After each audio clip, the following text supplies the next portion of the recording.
அமெரிக்காவினுடைய ட்ரம்ப் அரசாங்கம் ரஷ்யா மீது உள்ள பயத்தை காரணம் காட்டி கிரீன்லாண்டுங்கிற ஒரு நாட்டையே விலைக்கு வாங்குறதுக்கான முயற்சிகளை ஆரம்பிச்சிருக்காங்க. இந்த வீடியோல நம்ம என்ன பார்க்க போறோம்னா, ஒரு நாட்டையே விலைக்கு வாங்குறது சாத்தியமா, அமெரிக்கா கிரீன்லாண்டை விலைக்கு வாங்குறதுக்கு முயற்சிக்கிறதுக்கான காரணம் என்ன அப்படிங்கிறத பார்க்க போறோம். கூடவே ரஷ்யாவால கிரீன்லாண்டு மூலமா என்ன மாதிரியான ஆபத்துகள் அமெரிக்காவுக்கு காத்திருக்குது அப்படிங்கிறதையும் ரொம்பவே டீட்டெயிலா இந்த வீடியோல பார்த்துறோம். வீடியோவை லைக் பண்ணிக்கோங்க, சேனலை சப்ஸ்கிரைப் பண்ணிக்கோங்க. வாங்க வீடியோக்குள்ள போயிடலாம். அறிவோம் தெளிவோம் உறவுகளுக்கு அன்பான வணக்கங்கள்.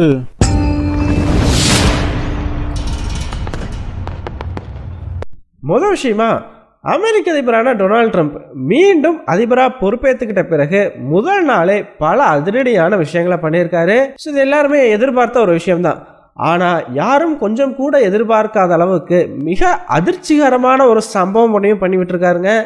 அது என்ன அப்படின்னு பார்த்தீங்கன்னா, கிரீன்லாண்ட் அப்படின்னு சொல்லக்கூடிய ஒரு நாட்டையே தான் விலைக்கு வாங்க போறதா ட்ரம்ப் அறிவிச்சிருக்கா. அப்படி இந்த இடத்துல தான் நம்ம எல்லாத்துக்குமே ஒரு மிகப்பெரிய கேள்வி ஒன்று வரும். அது எப்படிப்பா ஒரு நாட்டையே போயிட்டு விலைக்கு வாங்குறது? கண்டிப்பா ஒரு நாடுன்னு இருந்தா அந்த நாட்டுக்குன்னு ஒரு அரசாங்கம் இருக்கும். அந்த அரசாங்கத்துக்கு எலெக்ஷன்ஸ் அப்படிங்கிறதெல்லாம் நடத்துவாங்க. அந்த நாட்டு மக்கள் தங்களுக்கான தனி சுதந்திரத்தோடு இருப்பாங்க. அப்படி இருக்கக்கூடிய ஒரு நாட்டை எப்படி போயிட்டு ட்ரம்ப் விலைக்கு வாங்குவார் அப்படின்னு கேட்டீங்கன்னா, ஆக்சுவலா இந்த கிரீன்லாண்ட் அப்படிங்கிறத பார்த்தீங்கன்னா தனி சுதந்திரம் உள்ள இறையாண்மை உள்ள ஒரு நாடு கிடையாதுங்க. இந்த கிரீன்லாண்டுங்கிறது டென்மார்க் அப்படின்னு சொல்லக்கூடிய ஒரு ஐரோப்பிய நாட்டுக்கு கீழே இருக்கக்கூடிய ஒரு நாடு. ஒரு எக்ஸாம்பிளுக்கு சொல்லணும் அப்படின்னா, நம்ம எல்லாருக்குமே ஹாங்காங்கை பற்றி நல்லாவே தெரியும். சீனாவுக்கு கீழ்ப்படிந்திருக்கக்கூடிய ஒரு நாடு. ஸோ அங்கே என்னதான் ஒரு அரசாங்கம் இருந்தாலும் அந்த நாட்டு மக்களும் தேர்தல்கள் எல்லாம் கலந்துக்கிட்டாலுமே கூட இந்த ஹாங்காங்கிற நாடு சைனா அரசாங்கத்துக்கு கீழே தான் இயங்குவாங்க. ஸோ இந்த சீன அரசாங்கம் ஹாங்காங் மக்களுக்கு ஒரு தனி அதிகாரம் அப்படிங்கிறத கொடுத்துருக்குறாங்க. அந்த அதிகாரத்துக்கு உட்பட்டு அந்த மக்கள் என்ன வேணால் பண்ணிக்கலாம். ஆனால் முக்கியமான விஷயங்கள் அப்படின்னு வரும்பொழுது சீன அரசாங்கத்தை கேட்காம ஹாங்காங் எதுவும் பண்ணக்கூடாது அப்படின்ற மாதிரி ஒரு கண்டிஷனோட ஹாங்காங் செயல்பட்டுக்கிட்டு இருக்குது இல்லையா?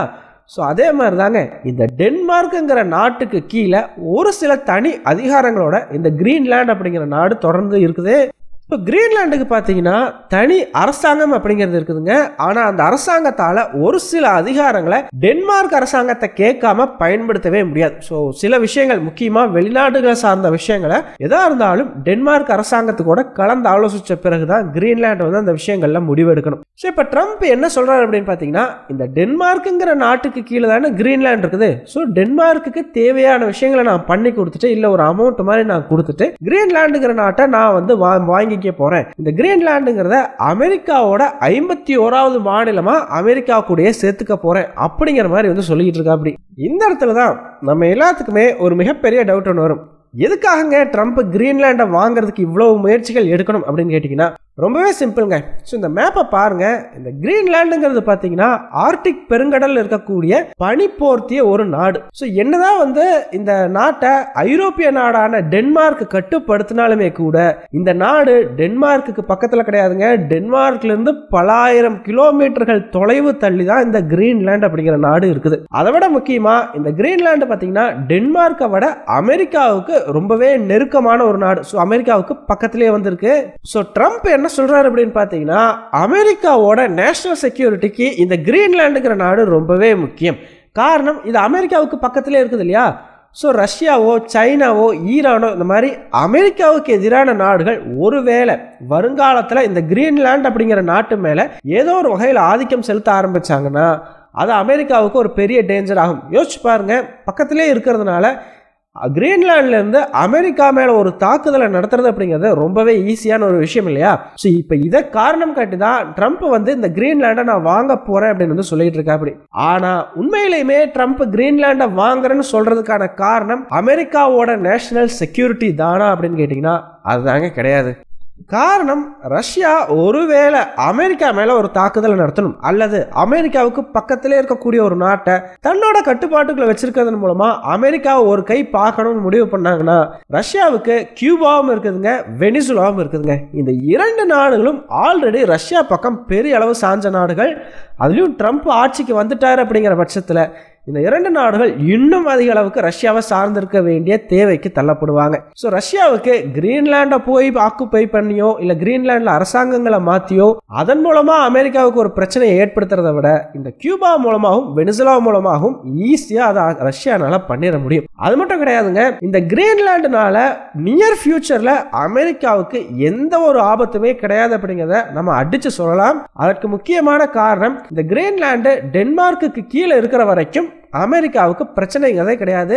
ஏன்னா டென்மார்க் ஒரு நேட்டோ நாடு. ஸோ நேட்டோ நாடுகள் அப்படின்னு வரும்பொழுது எல்லாருமே ஒரே கூட்டணி தான் இல்லையா? கண்டிப்பா அமெரிக்காவுக்கு எதிராக திரும்புறதுக்கான வாய்ப்புகள் கம்மி. அதை விட முக்கியமா ஆல்ரெடி அமெரிக்க அரசாங்கம் இந்த ஒரு ஆங்கிளை கருத்துல வச்சு டென்மார்க் கூட பேச்சுவார்த்தை நடத்தி கிரீன்லாந்துல ஒரு மிலிட்டரி பேஸ் அப்படிங்கறதையுமே வாங்கி இருக்கிறாங்க. அமெரிக்காவுக்கு ஆல்ரெடி கிரீன்லாந்துல மிலிட்டரி பேஸ் அப்படிங்கிறது உண்டுங்க. சோ ட்ரம்ப் சொல்ற மாதிரி அமெரிக்காவோட நேஷனல் செக்யூரிட்டிக்கு போய் ஒரு பிரச்சனை வந்துருச்சு, நம்ம கிரீன்லாண்டை வாங்கணும் அப்படிங்கிற அளவுக்கான தேவை இப்போதைக்கு அங்க இல்லை. மேபி ஒரு 50-60 வருடங்கள் கழித்து அமெரிக்காவுக்கு எதிராக எல்லா விஷயங்களுமே போகுதுங்கிற பட்சத்தில் அமெரிக்கா இந்த கிரீன்லாண்டு தனக்கு எதிராக திரும்பும்னு சொல்லி பயந்தாங்கன்னா அது ஒரு நியாயம் இருக்குது. அப்போ போயிட்டு கிரீன்லாண்டுக்கு எதிராக ஏதாச்சும் ஒன்று பண்றதோ இல்லை டென்மார்க் கிட்ட கேட்டு கிரீன்லாண்டை வாங்க முயற்சிக்கிறதோ இந்த மாதிரியான விஷயங்களை பண்ணலாம். ஆனால் இப்போதைக்கு அந்த ஒரு தேவை இல்லை. அப்படி இருக்கும் பொழுது எதற்காக ட்ரம்ப் இப்போ கிரீன்லாண்டை வாங்குறதுக்கு இவ்வளவு ஆர்வமா இருக்கார் அப்படின்னு கேட்டீங்கன்னா ரொம்ப சிம்பிள்ங்க. கிரீன்லாண்டில் இருக்கக்கூடிய இயற்கை வளம். ஸோ அங்கே பார்த்தீங்கன்னா ரேர் எர்த் மினரல்ஸ் அப்படின்னு சொல்லக்கூடிய ஒரு வகையான மினரல்ஸ், அதாவது இந்த மினரல்ஸ் எல்லாம் பூமியில கிடைக்காது, விண்கற்கள் இருக்கக்கூடிய மினரல்ஸ். ஸோ இந்த விண்கற்கள் பூமியில மோதும் பொழுது அந்த மோதிய பகுதிகளில் இந்த மாதிரியான மினரல்ஸை நம்மளால எடுக்க முடியும். ஸோ இந்த ரேர் எர்த் மினரல்ஸ் அப்படிங்கிறதுல இப்போதைக்கு டாமினண்டா இருக்கிறது யாருன்னு பார்த்தீங்கன்னா சைனா தான். ஸோ அமெரிக்காவுக்கு இந்த ரேர் எர்த் மினரல்ஸ் வேணும். இது கிரீன்லாண்டில் இப்போ அதிகமாக இருக்குது. ஸோ அதை எப்படியாச்சும் மைண்ட் பண்ணி எடுக்கணும் அப்படிங்கிறது தான் அமெரிக்காவினுடைய நோக்கம். ஸோ யோசிச்சு பாருங்க, இதற்கும் காலனித்துவ முறைக்கும் பெரிய வித்தியாசம் இல்லை இல்லையா? ஈவன் சமீபத்தில் கூட ஒரு ரிப்போர்ட் வெளியாக இருந்துச்சுங்க. பிரிட்டிஷ் அரசாங்கம் இந்தியாவை தன்னுடைய காலனி நாடா வைத்திருந்த பொழுது கிட்டத்தட்ட $64 டிரில்லியன் அளவுக்கு ஈடான இயற்கை வளங்களை இந்தியாவிலிருந்து திருடிட்டு போயிருக்கிறாங்க. யோசிச்சு பாருங்க, $64 டிரில்லியன். இன்னைக்கு இந்த தேதியில இந்தியாவினுடைய ஜிடிபி பாத்தீங்கன்னா வெறும் 3.5 டிரில்லியன் தான். ஸோ ஒரு நாட்டினுடைய ஜிடிபி 3.5 டிரில்லியன் தான் இருக்குது அப்படிங்கும் பொழுது $64 டிரில்லியன் அளவுக்கு நம்ம கிட்ட இருந்து கொள்ளையடிச்சிட்டு போயிருக்கிறாங்க அப்படின்னா அது எவ்வளவு பெரிய அமௌண்ட். இன்னைக்கு அந்த அமௌண்ட் இந்தியாவில் இருந்திருந்தா இந்தியா எவ்வளவு பெரிய வல்லரசு நாடா இருந்திருக்கும். சோ அதே விஷயத்தை தான் இப்போ அமெரிக்கா கிரீன்லாண்டுக்கு பண்ண முயற்சி பண்ணது. என்ன வித்தியாசம் அப்படின்னு பார்த்தீங்கன்னா இது நவீன காலனித்துவம். ஸோ பிரிட்டிஷ் அரசாங்கம் இந்தியாவை கேப்சர் பண்ணி இங்கிருந்த வளங்களை வந்து ஆட்டைய போட்டாங்க. ஸோ அமெரிக்கா இந்த மாதிரி போர் தொடுத்து போய் கேப்சர்லாம் பண்றதுக்கு பதிலாக டென்மார்க் அரசாங்கத்துக்கிட்ட பேசி அவங்களுக்கு ஒரு அமௌண்ட்டை கொடுத்துட்டு கிரீன்லாண்டை வாங்கி அங்க இருக்கக்கூடிய இயற்கை வளங்களை சுரண்டி அமெரிக்கா கொளுத்து போகணும் அப்படிங்கிறதுக்கான முயற்சிகள்ல இறங்கி இருக்குது. ஆக்சுவலா ட்ரம்பினுடைய எல்லா நடவடிக்கைகளுமே பார்த்தீங்கன்னா இந்த இயற்கை வளங்களை சுரண்டி அதன் மூலமா அமெரிக்காவுக்கு தேவையான பொருளாதார வளத்தை சேர்க்கிறத நோக்கி தாங்க இருக்குது. ஈவன் கடந்த 2016ஆம் ஆண்டு ட்ரம்ப் ஆட்சியில் இருந்த பொழுது கூட பாரிஸ் கிளைமேட் அக்ரிமெண்ட் அப்படின்னு சொல்லக்கூடிய ஒரு ஒப்பந்தத்திலிருந்து அமெரிக்காவை வெளியேற்றி இருந்தாரு. காரணம் என்னன்னு பாத்தீங்கன்னா இந்த ஒரு ஒப்பந்தத்தில் கையெழுத்திட்ட நாடுகள் இந்த மாதிரி இயற்கை வளத்தை பெரிய அளவுக்கு சுரண்டக்கூடாது. காரணம் அப்படி சுரண்டி எடுக்கிறாங்க அப்படிங்கும் பொழுது அதுல இருந்து பொல்யூஷன் அப்படிங்கிறது அதிகமாக வரும். அதனால கிளைமேட் சேஞ்ச், இந்த பருவநிலை மாற்றம் அப்படிங்கிறது மிகப்பெரிய விளைவுகளை ஏற்படுத்தும். ஆல்ரெடி பல நாடுகளும் இந்த பருவநிலை மாற்றத்தினால பல விளைவுகளை சந்திச்சுக்கிட்டு இருக்கிறாங்க இல்லையா? சோ அதனாலதான் இந்த பாரிஸ் கிளைமேட் அக்ரிமெண்ட் அப்படிங்கிறதே போடப்பட்டது. அதுல இருந்து அமெரிக்காவை வந்து வெளியேற வந்து வச்சிருந்தா அப்படி. ஆனா கடந்த 2020 ஜோ பைடன் மீண்டும் ஆட்சி அமைச்ச பொழுது மறுபடியும் இந்த பாரிஸ் கிளைமேட் அக்ரிமெண்ட்ல அமெரிக்கா ஜாயின் பண்ணி இருந்துச்சு. இப்ப மறுபடியும் ட்ரம்ப் ஜெயிச்சதையுமே முதல் கையெழுத்தா இந்த பாரிஸ் கிளைமேட் அக்ரிமெண்ட் அப்படிங்கிறதுல இருந்து அமெரிக்காவை வெளியேற்றுறதுக்கான கையெழுத்து தாங்க போட்டிருக்காரு. ஸோ சிம்பிளா சொல்லணும் அப்படின்னா ட்ரம்ப் இந்த மாதிரி இயற்கை வளங்களை சுரண்டி எடுத்து அதன் மூலமா அமெரிக்காவை கொழுக்க வைக்கணும் அப்படின்னா அதற்கு இந்த ஒரு ஒப்பந்தம் தடைக்கல்லா வரும். ஸோ அந்த தடைக்கல்ல தூக்கி எறியணும், அதை தூக்கி எரிஞ்சிட்டாரு. ஸோ இனி கிரீன்லாண்டையே பர்ச்சேஸ் பண்ணாங்க அப்படின்னாலும் அங்க இருக்கக்கூடிய இயற்கை வளங்களையும் அமெரிக்கா காட்டுத்தனமா சுரண்டி எடுக்கலாம்.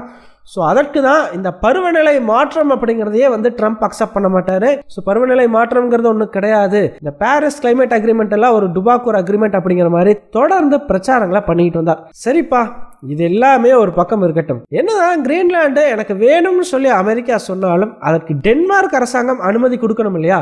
அவங்க இந்த விஷயத்துல என்ன சொல்லியிருக்காங்க அப்படின்னு கேட்டீங்கன்னா, டென்மார்க் அரசாங்கம் ரொம்ப தெளிவா சொல்லிட்டாங்க, கிரீன்லாந்து விற்பனைக்கு கிடையாது அப்படின்னு சொல்லி. கிரீன்லாண்டை நாங்க எந்த வகையிலையும் விட்டு கொடுக்க மாட்டோம். அமெரிக்கா ஏதாச்சும் எங்களுக்கு பிரச்சனை கொடுத்தாங்கன்னா அதற்கு நாங்க பதிலடியான நடவடிக்கைகளையும் எடுப்போம் அப்படிங்கிற மாதிரி கிரீன்லாந்து ஆல்ரெடி சொல்லிடுச்சு. ஆனாலுமே கூட ட்ரம்ப் வந்து இந்த விஷயத்துல கொஞ்சம் விடாப்பிடியா இருக்கிற மாதிரி தெரியுதுங்க. எந்த அளவுக்கு டென்மார்க் பயந்து போயிருக்குது அப்படின்னு பாத்தீங்கன்னா, கடந்த டிசம்பர் மாதம் ட்ரம்ப் ஜெயிச்ச பிறகு டென்மார்க் அரசாங்கம் அவங்களோட மிலிட்டரி ஸ்பெண்டிங் அப்படிங்கறதே பெரிய அளவுக்கு அதிகரிச்சிருக்காங்க. டிஃபென்ஸ் பட்ஜெட்டுக்கு ரொம்ப பெரிய அளவுக்கு அலோகேஷன் அப்படிங்கறதையும் கொடுத்திருக்காங்க. அது மட்டும் இல்லங்க, அவங்க நாட்டினுடைய சின்னமா பார்க்கப்படக்கூடிய போலார் பியர் அப்படிங்கறத கிரீன்லாந்துல பெரிய அளவுக்கு டென்மார்க் அரசாங்கம் ஊக்குவிச்சுக்கிட்டு வரதா சொல்லப்படுது. ட்ரம்பினுடைய இந்த நடவடிக்கைகள் எங்க போய் முடியும் அப்படிங்கறத நம்ம பொறுத்திருந்தாங்க பார்த்தாகணும். ஃபைனலா நீங்க என்ன நினைக்கிறீங்க? ட்ரம்ப் அவர் நினைச்ச மாதிரியே டென்மார்க்கு கிட்ட இருந்து கிரீன்லாண்டை பர்ச்சேஸ் பண்ணிடுவாரா, இல்ல டென்மார்க் அரசாங்கம் ட்ரம்புக்கு அதை கொடுக்க மறுப்பாங்களா? உங்களுடைய கருத்துக்கள் என்ன அப்படிங்கிறத மறக்காம கமெண்ட்ஸ் சொல்லுங்க. நன்றி.